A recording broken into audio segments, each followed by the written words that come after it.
حرصك على مرافقة النبي صلى الله عليه وسلم في الجنة. ما أرخص الدعاوى. وكل يدعي وصلا بليلى وليلى لا تقر لهم بذاك. يبقى النفس الأمارة تؤزك على فعل المعاصي. العلاج إيه؟ مجاهدة. كن رجلا، كن رجلا. ما كفاية كده، ما انت بقالك 15 سنة و20 سنة بتسمع عن الله وعن رسوله. ما ينفعش تفوت الفجر. فجر ايه يا عم؟ ما ينفعش والله ما ينفع تفوت الورد القرآني. والله ما ينفع تبيت ليلة من غير ثم تركع ركعات قليلة ولو 3 ركعات لله. ما عادش ينفع. عيب عيب.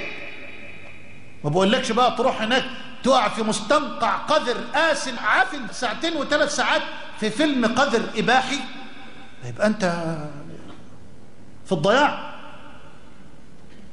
في الضياع. ولا حول ولا قوة إلا بالله. وإذا ما لحقتش نفسك يخشى عليك من سوء الخاتمة.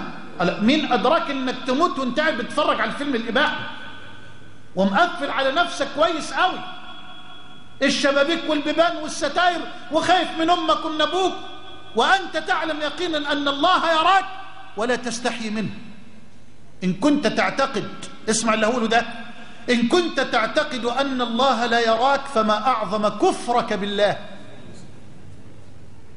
أقول تاني، إن كنت تعتقد أن الله لا يراك فما أعظم كفرك بالله، وإن كنت تعتقد أنه يراك فما أقل حياءك من الله.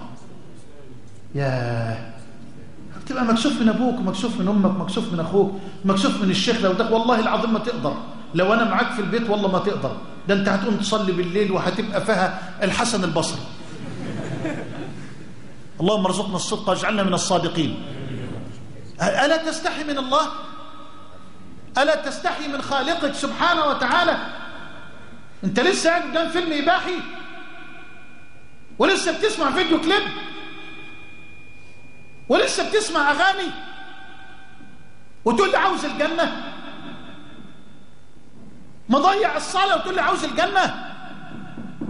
ما ينفعش يا جماعة، والله العظيم ما ينفع.